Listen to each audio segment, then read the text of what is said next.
Et je vous propose, devant l'enjeu de cette, entre guillemets, désespérance, nous nous tournons vers Marie, Mère de Miséricorde, pour qu'elle nous donne le courage de l'espérance, elle qui a su, le samedi saint, tenir debout. Voilà, donc au numéro 29, ô Mère de Miséricorde, Marie, intercède pour nous. Et ensuite, pendant ce temps, pendant ce chant, nous invitons Carolina Leitao à venir ici, qui nous donnera son témoignage, comment elle s'est laissée regarder par son Créateur et a découvert la beauté du regard de Dieu sur qu'elle veut nous partager. Et qu'est-ce qui peut être plus fort qu'un témoignage vivant? Donc je pense que c'est un peu déjà un antipoison contre la désespérance. Merci Carolina. Nous allons prier Marie pour elle parce que voilà, elle nous demande de vraiment l'entourer de prières. Merci.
Je veux bien. Du psaume 138. Tu me scrutes, Seigneur, et tu sais. Que je marche ou me repose, tu le vois. Tous mes chemins te sont familiers. Savoir prodigieux qui me dépasse, hauteur que je ne puis atteindre. J'avais dit, les ténèbres m'écrasent, mais la nuit devient lumière autour de moi. C'est toi qui as créé mes reins, qui m'as tissé dans le sein de ma mère. Je reconnais devant toi le prodige, l'être étonnant que je suis. Étonnantes sont tes œuvres, Seigneur, toute mon âme le sait.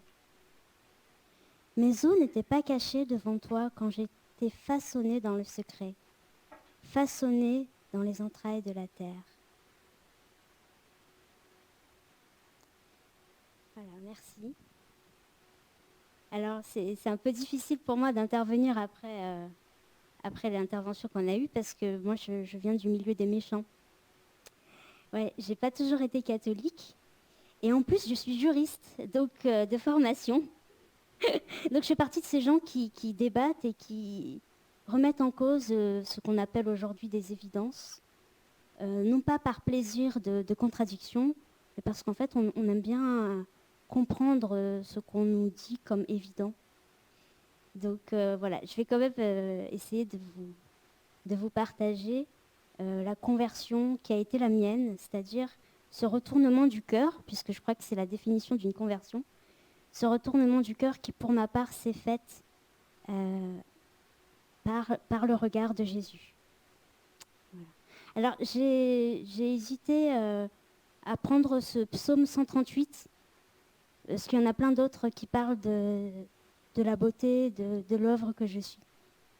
Je reconnais devant toi le prodige, Seigneur, l'être étonnant que je suis. Vous n'êtes pas d'accord?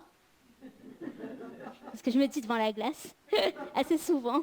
Je suis vraiment un prodige, un être étonnant. Je trouve que, je ne sais pas ce qu'il lui a pris, mais il a fait preuve d'inventivité en me créant. Et je crois que vous l'êtes, vous aussi.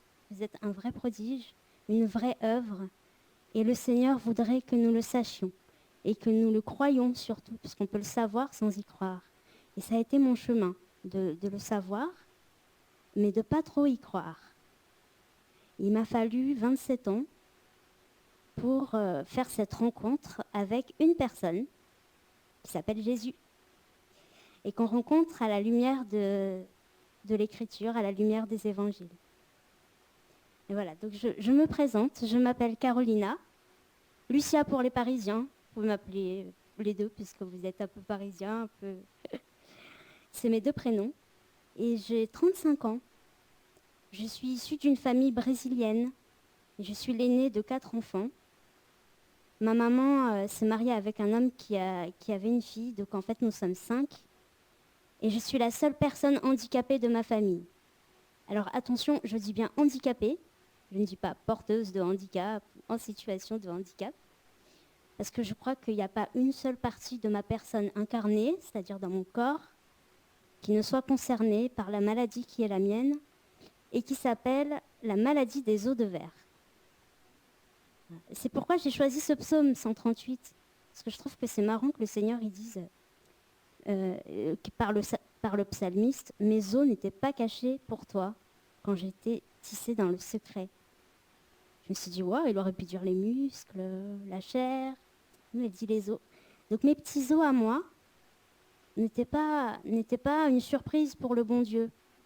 Ce qui m'amène à dire aujourd'hui que je crois vraiment que le Seigneur m'a voulu ainsi et que je suis vraiment telle qu'il a voulu que je sois. Et qu'il est heureux de sa petite créature étonnante que je suis, prodige, et il me l'a témoigné par ce regard. Alors voilà, à 27 ans, suite à une recherche un peu biblique, un peu juriste, un peu, voilà, je suis arrivée à la lecture du Nouveau Testament en passant par le Coran, puis un peu par l'Ancien Testament. Et là, je me suis dit, mais en fait, ce que dit Jésus, ça me parle. Ça parle à mon intelligence et ça parle aussi à mes convictions profondes, qui sont de base, à l'époque, c'était surtout, tu peux aimer Dieu sans faire tout un cinéma extérieur. C'est vraiment comme ça que je le voyais. Et donc la parole qui m'a touchée, c'est quand tu pries, retire-toi dans la pièce la plus retirée, ferme la porte et prie ton Père qui est là dans le secret. Et ton Père qui est là dans le secret, c'est ce dont tu as besoin. Donc pour moi, il n'y a pas besoin de faire tout un rituel et tout ça, et ça m'allait très bien. C'est ainsi que j'ai commencé à suivre Jésus, à me dire, bon, je veux bien essayer de te faire confiance, mais quand même, il va falloir que tu me prouves un peu, parce que vraiment, le milieu catouche, ça vrai que ça ne m'attire pas. Voilà, et puis petit à petit, sincèrement, il me l'a prouvé. Alors, ouais, j'étais un peu féministe aussi, enfin, pas du tout féministe qui s'assume, parce que je voulais pas être rattachée à ce milieu-là, parce que j'aime beaucoup la femme.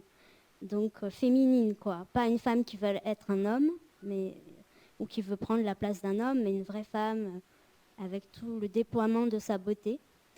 Et donc, quand j'ai entendu certaines paroles du style « Femmes, soyez soumises à vos maris », ça a été compliqué un peu au début. Hein. Voilà. Mais après, j'ai lu la suite. Je dis pour ceux qui ne connaissent pas la parole de Dieu.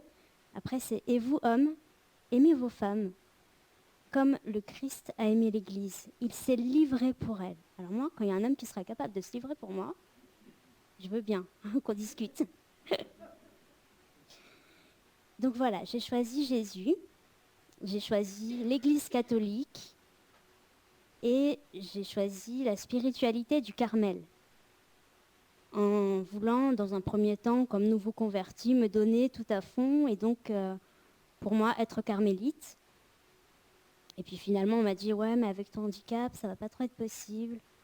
Donc, bon, je me suis dit, hors de question que je sois consacrée dans le monde parce que j'avais vraiment besoin d'avoir une communauté autour de moi. Et donc, j'ai voulu rentrer dans l'ordre séculier du Carmel pour vivre cette vie. Et il y a peu de temps, à peine un mois, on m'a dit que je n'étais pas appelée là. Donc, on a mis un terme à ce chemin qui était le mien, voilà, de façon tout à fait légale parce que c'est le conseil qui vote. Ouais, je vous raconte ça parce que ça va vous aider à voir la relation que j'ai à Jésus, qui est une relation d'amitié qui se passe par le regard. C'est Thérèse d'Avila qui dit, pour faire oraison, je ne vous demande qu'une chose, c'est de le regarder. Et c'est la deuxième raison pour laquelle j'ai choisi ce psaume, mais ça je l'ai compris qu'hier. Ce qui est bien avec la parole de Dieu, vous pouvez la lire 15 fois, chaque fois vous voyez un truc différent. Donc il faut vraiment la lire et pas seulement le texte du jour, pas seulement les Magnificat.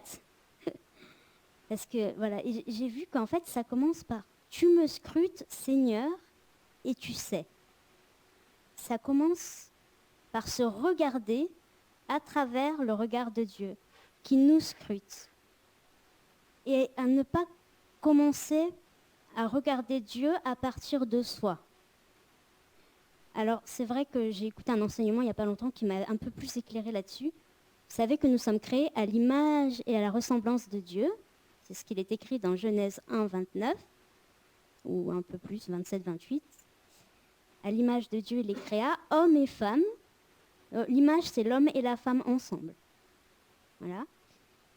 Et ce que disait cet enseignement qui m'a bien aidé, c'est en fait, si on est l'image, on est second. Donc on n'est pas premier. Et donc on ne va pas juger l'origine à partir de soi. Et je crois que c'est un peu ce qu'on fait bien souvent. Et c'est comme ça qu'on entend des phrases du style « Non mais Dieu, il vous aime, hein, vous les personnes handicapées. Il vous aime vraiment. Dieu a un très grand amour pour vous. Mais il n'a pas voulu ça. Hein. Il n'a pas voulu le handicap. Non, non. » Alors moi, ça a été très compliqué la première fois que j'ai entendu ça. Il a quand même fallu que je sois catho pour entendre ça. Parce que c'est vrai que dans ma famille, on n'a pas fait trop d'études. Mais jamais, je sais pas, jamais il est venu à quelqu'un de ma famille de me dire « Dieu n'a pas voulu ça pour toi ». Et si Dieu ne m'a pas voulu comme ça, avec mon petit corps prodigieux, ben, qui l'a voulu et comment peut-on m'aimer si on ne m'aime pas avec mon corps, en fait? Il y a un vrai problème là aussi. Hein. Donc j'ai cherché bibliquement si ça se tenait, cette théorie de voilà, Dieu n'a pas voulu le handicap. Alors c'est un avis personnel, hein, mais je n'ai pas trouvé. Moi, ce que je vois, c'est que Jésus, il dit, si ta main est une occasion de chute, coupe-la. Il vaut mieux que tu entres manche au royaume des cieux qu'avec tes deux mains. En gros, ça ne le gêne pas trop qu'il te manque une main. Le plus important, c'est que tu arrives au royaume. Il dit pareil pour les yeux. Hein. Quand il voit un aveugle qui crie, donc le fils de Bartimée, il lui dit « Jésus, fils de David, prends pitié de moi ». Il le fait avancer. Alors d'abord, les gens font ce que tout le monde fait, c'est-à-dire lui disent « Tais-toi, tu fais du bruit ». Et puis quand ils entendent Jésus l'appeler, tout d'un coup « Allez, vas-y ». Et puis là, tout le monde est derrière l'aveugle, qui court en plus, donc c'est rigolo. C'est lui qui guide la foule, hein, du coup. Et là, Jésus lui dit « Que veux-tu que je fasse pour toi ?» Alors j'ai relu récemment pour vous écrire ce témoignage, et je me dis « Mais en fait, aujourd'hui, les gens, ils prennent même pas la peine de faire ça. » Vous voyez une personne aveugle traverser un passage piéton ou attendre que le feu soit vert, on le prend directement par la main et on le fait traverser. Il y a plein de gens qui témoignent de ça. Hein. On ne lui demande pas si c'était ça qu'il voulait faire. Et parfois, c'est pas du tout ça. En fait, on le perd plus qu'autre chose. Alors, Jésus, il se dit peut-être qu'il ne veut pas forcément être guéri de sa cécité. Il a peut-être besoin d'autre chose. Bon, il se trouve que le gars lui dit que je vois. Très bien, il n'y a pas de souci. Hein. Jésus n'a pas voulu la souffrance. Il n'a pas voulu la douleur. Ça, c'est sûr. Mais je continue mon argumentaire parce que ça revient quand même à chaque fois. Il y a un paralytique. On le fait passer par le toit. Et la première chose que Jésus dit, c'est confiance, mon enfant, tes péchés te sont pardonnés.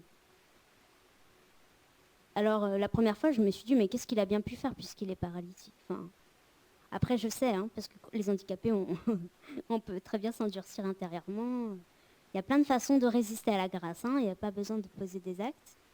On peut y résister intérieurement.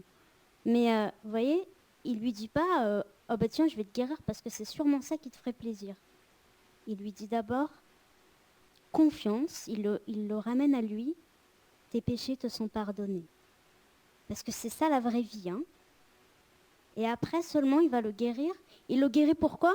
Il le guérit parce que les autres ne croient pas qu'il a le vrai pouvoir de pardonner les péchés. Alors pour que vous sachiez que le Fils de l'homme a autorité pour pardonner les péchés, je te le dis, lève-toi, prends ton brancard et rentre chez toi.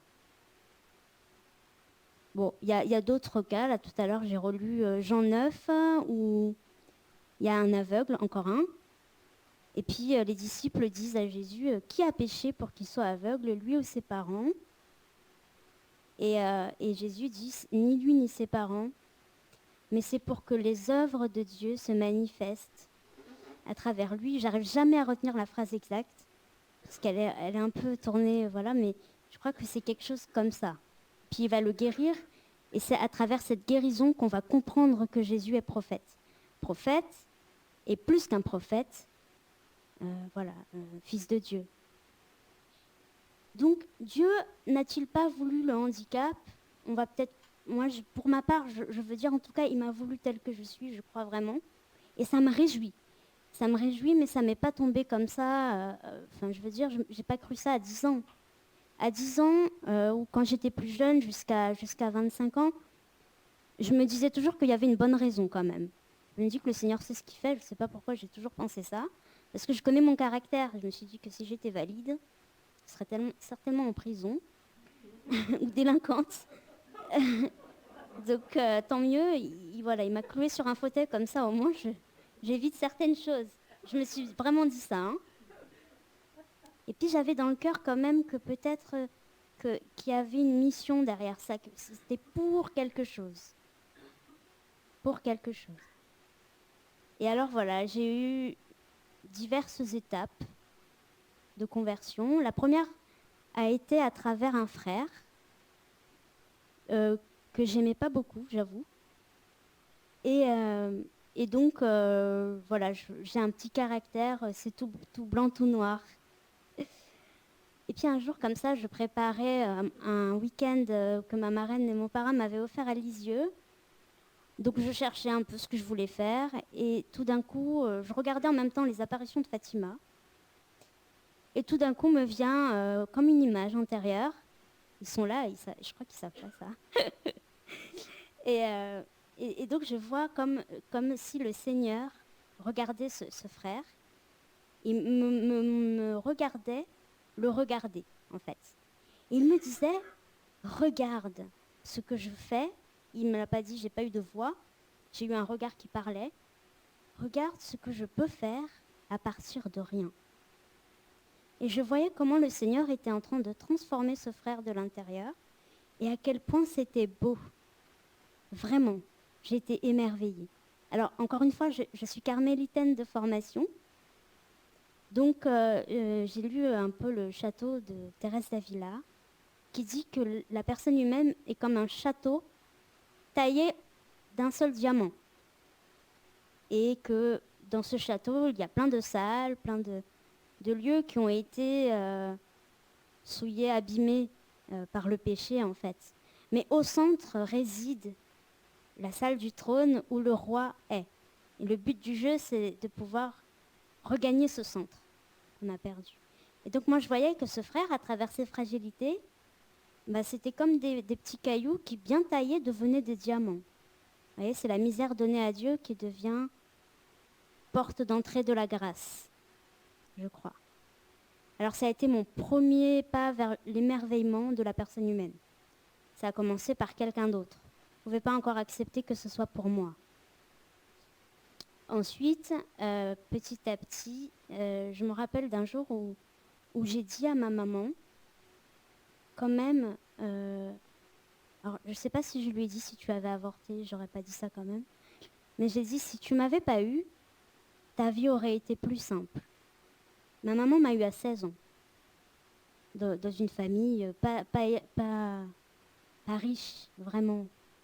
Nous, on a eu des médecins qui ont fait un examen prénatal et ce médecin a été très chouette parce qu'il l'a déculpabilisé, il lui a expliqué ma maladie. Et pourtant, c'était au Brésil et dans une ville pauvre du Brésil, en 1986, enfin un petit peu avant du coup. Mais du coup, elle a eu de la chance à ce niveau-là. Et ma maman m'a dit, mais non, moi je suis contente, j'ai été contente de ma fille, tu es ma première. Vraiment, j'en aurais pleuré, même chaque fois que j'y repense, ça me bouleverse parce que la maladie des os de verre, il faut savoir que le petit, en tout cas moi, parce que j'ai une forme sévère, on ne pouvait pas me porter comme ça, on pouvait me fracturer. Donc il fallait me mettre sur un coussin pour me porter. Et je me demandais comment ma maman avait bien pu vivre cette maternité dans ces conditions. Alors j'ai accueilli ce regard-là, mais bon, je me suis dit, c'est ma mère. Vous savez, on ne croit jamais les mamans. Donc le Seigneur a dû en remettre une couche, évidemment. Et c'était un jour dans la prière, donc je faisais... non, je ne sais pas si je faisais oraison cette fois-ci, mais je pensais beaucoup à Jésus. Jésus, c'était le quotidien de ma vie. Et un jour, je l'ai vu me regarder intérieurement. Je regardais un film débile, à l'époque j'avais encore la télé. Et tout d'un coup, c'est comme si je l'avais vu intérieurement me regarder. Et j'étais dans ses yeux. C'est-à-dire je voyais que dans ses yeux, il n'y avait que moi. Mais ça, vraiment, il faut le vivre pour le comprendre parce que ça m'a fondée. Ça m'a fondée. À ce moment-là, je me sentais la reine du monde. Vraiment, rien ne pouvait me détruire parce que j'étais, j'avais un sens. Et ouais, je plais pas à la société. Dieu n'a pas voulu ça. En fait, non, c'est les gens qui n'auraient pas voulu ça. Et je peux comprendre, on juge à partir de soi-même.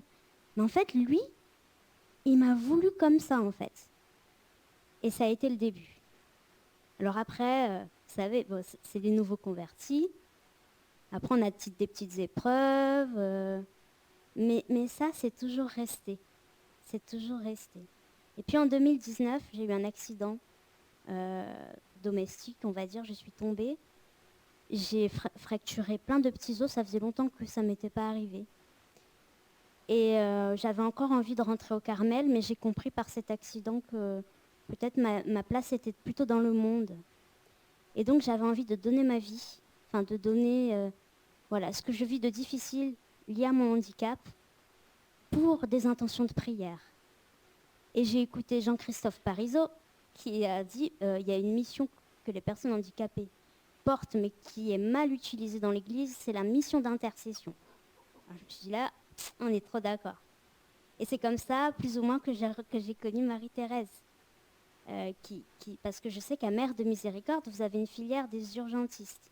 Personnes handicapées ne pouvant pas jeûner, mais qui acceptent d'offrir ce qu'elles vivent de difficile du fait du handicap pour des intentions, pour des personnes. Alors elle m'a proposé au début, j'ai dit ouais. J'étais encore dans le Carmel. Et puis là, c'est vrai, récemment, donc, suite à cet échec, ce nouvel échec qui a été très douloureux pour moi, j'avais pas très envie de prier, mais une amie m'a proposé de faire une soirée prière. Et là, Marie-Thérèse m'appelle et me dit, parce que je lui demande en fait si elle veut bien me dire sur quoi je dois témoigner, parce que je stresse pour les témoignages. Elle me dit, est-ce que tu veux bien, s'il te plaît, porter une jeune qui s'est présentée pour un avortement. Et alors là, je ne sais pas comment vous dire, mais il y a eu comme une force de vie qui m'a dit, ok, pour elle, je veux bien. Alors j'ai prié avec ma copine et j'ai dit, si au moins toute cette souffrance-là que je vis, enfin j'étais pas bien, elle peut au moins servir à ça. Et je crois que depuis, ça va mieux. Ça commence à aller mieux, c'est un chemin. Parce que à côté de ça, j'ai d'autres problèmes. Je perds la vue, je vais probablement devenir aveugle d'ici peu de temps. Donc il y a tout un chemin de deuil à faire. Là, je suis sortie du déni et je suis en train de me dire, très bien, la vie n'est peut-être pas finie. Parce qu'à un moment donné, on se dit, bah, on va vivre tout ce qu'on a à vivre avant, quitte à faire tout et n'importe quoi. Enfin, c'est ce que je me suis dit, moi, parce qu'il me reste peu de temps à vivre. Parce que la vie après, ça sera l'attente de la mort en fait. Enfin, c'est ce que je me suis dit. Hein. Et là, non, je me suis dit non, mais peut-être qu'il y a moyen de vivre en fait, parce que Jésus, il t'a pas lâché. Il m'a pas lâché.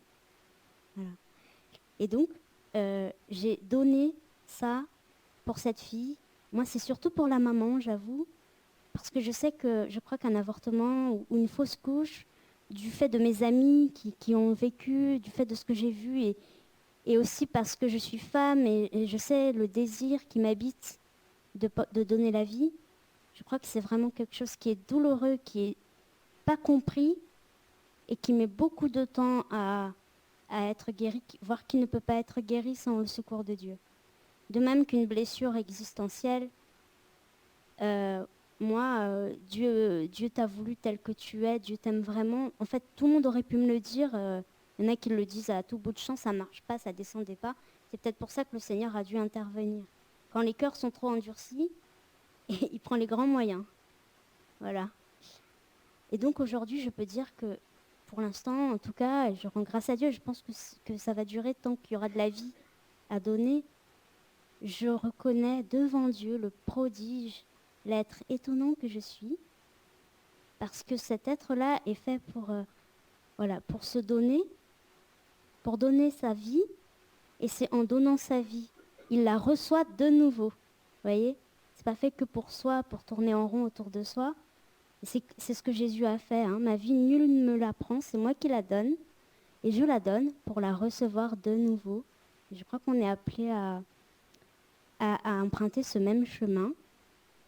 Et ça passe, il me semble, par notre corps, parce que nous sommes des êtres incarnés. Ce corps, c'est pas une option, c'est pas en attendant qu'on soit là. On est appelé à la résurrection. Jésus a pris la peine, Dieu a pris la peine de se faire chair, de prendre corps pour montrer que ce corps a une vraie importance, un vrai enjeu dans notre chemin de salut. Et donc, en admirant ce corps différent, eh ben, je crois qu'on peut contempler une part de beauté, une empreinte de l'image de Dieu. Voilà, c'est en gros ce que je voulais vous partager.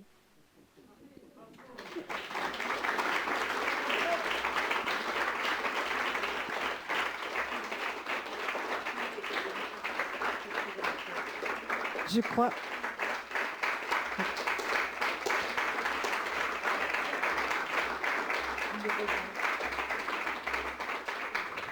Alors ça, c'est l'Esprit Saint qui souffle, parce que Manuela m'a soufflé à l'oreille ce que l'Esprit Saint m'avait aussi déjà soufflé. Donc c'est bien, vous préparez le numéro 20.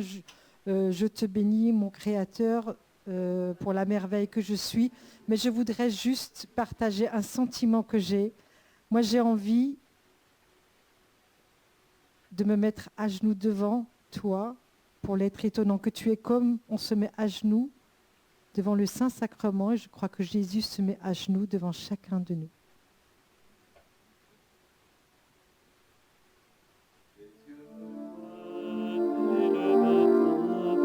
Et jusqu'au soir, sans me quitter, tu m'as tissé et façonné dans le silence et la patience.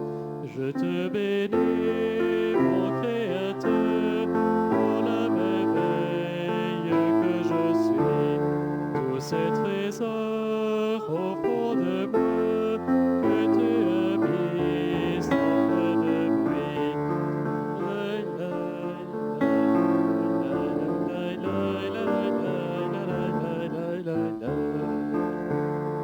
Tu me connais.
Bien, après ces paroles fortes que nous avons entendues, on a peut-être besoin d'une petite pause. Voilà. Donc je vais vous proposer de faire une petite pause. Vous rappelez qu'il y a dans la salle qui est ici, dans laquelle Hélène est juste devant la porte, là vous avez des boissons et quelques petits biscuits. Autrement, vous pouvez aller marcher autour sans... À partir de 19h, non, 19h30, non, jusqu'à 19h30, pardon. Pour le dîner à 19h30, on se retrouve par région. Vous vous souvenez les couleurs? Voilà, les couleurs. Il y aura des couleurs installées à table. On nous l'a expliqué tout à l'heure. Donc on se regroupe par région. Nous allons avoir la conférence du Père Quatelinet tout à l'heure à la fin de la pause, c'est-à-dire à 16h30. Voilà, entre deux, on peut aller se promener un petit peu. À la fin de la conférence du Père Quatelinet, vous aurez les clés de vos chambres.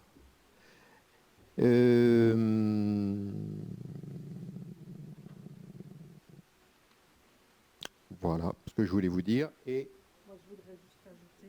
alors, je voudrais juste ajouter qu'ici, là devant, il y a toute une série de livrets priés pour la vie. Il y en a beaucoup qui l'ont eu par la poste ou d'une manière ou d'une autre. Mais toutes les personnes de la région parisienne ne l'ont pas parce qu'on attendait Montmartre pour pouvoir vous le donner l'an dernier. Oui, alors nous attendons encore de savoir si les flyers sont arrivés. Normalement, ils devaient arriver par la poste. Voilà, donc sachez que pour la pub, donc pour les Stabat, il y a une Stabat qui va avoir lieu à Montligeon du 12 au 19 mars. Donc retenez, ça se termine avec la fête de Saint-Joseph. Et puis à la Sainte-Baume, la première semaine du mois de juillet. Voilà, et vous le trouvez sur le site internet, les dates y sont, mais il y aura des flyers normalement. Voilà, donc n'hésitez pas, il y a 8 cartons. Si vous-même, vous n'en avez pas, la seule chose que je vous demanderai, c'est de mettre votre nom. Il y a à côté un stylo, un papier pour qu'on sache qui en a pris et combien.